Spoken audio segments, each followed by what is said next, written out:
नमस्कार, मी शामराव सुतार पनवेलवरून. सद्यस्थिती सगळीकडे भेसळीनं कहर केला आहे. कारण थोड्या मालात अर्धी अधिक भेसळ करून दाम दुप्पट नफा कसा कमवता येईल हेच पाहिलं जात आहे. दुधात भेसळ, फळावर, फळभाज्यांवर रासायनिक प्रक्रिया करून 1 किलोचे 1.5 किलो कसे होईल हे पाहिलं जात आहे. हे सर्व मधले दलाल व त्यांना राजकीय वर्ग असल्याने बिनबोंबाट धंदा चालला आहे आणि माणसाच्या जीवाशी खेळ खेळत आहेत.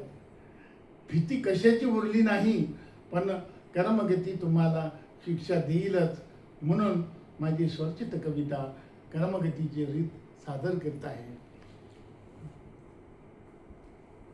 चांगला विचार म्हणी जपावं आपण आधी, चांगला विचार म्हणी जपावं आपण आधी, मग सांगावे दुसऱ्याला वेळ निघून जाण्याआधी, मग सांगावे दुसऱ्याला वेळ निघून जाण्याआधी.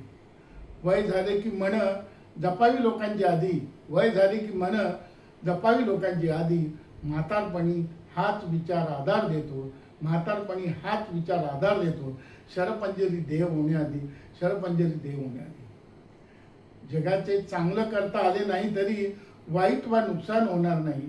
जगाचे चांगले करता आले नाही तरी वाईट वा नुकसान होणार नाही, याची काळजी घ्यावी नुकसान होण्याआधी, याची काळजी घ्यावी नुकसान होण्याआधी. नाहीतर नीतीचा सोटा डोक्यात बसेल काही करण्याआधी, नाहीतर नीतीचा सोटा डोक्यात बसेल काही करण्याआधी. तुला जागेवरून उठताही येणार नाही, तुला जागेवरून उठताही येणार नाही आणि बोलताही येणार नाही, तुला बोलताही येणार नाही. कर्मगतीची रीतच असते न्यारी, कर्मगतीची रीतच असते न्यारी. तीही समजण्याआधी, तीही समजण्याआधी. माणसं आत्ता तरी समजून जा की, माणसं आत्ता तरी समजून जा की, चांगलं कर्म कर मरण्याआधी, चांगलं कर्म कर मरण्याआधी. नाहीतर कर्मगतीची रीतच असते न्यारी, नाहीतर कर्मगतीची रीतच असते न्यारी.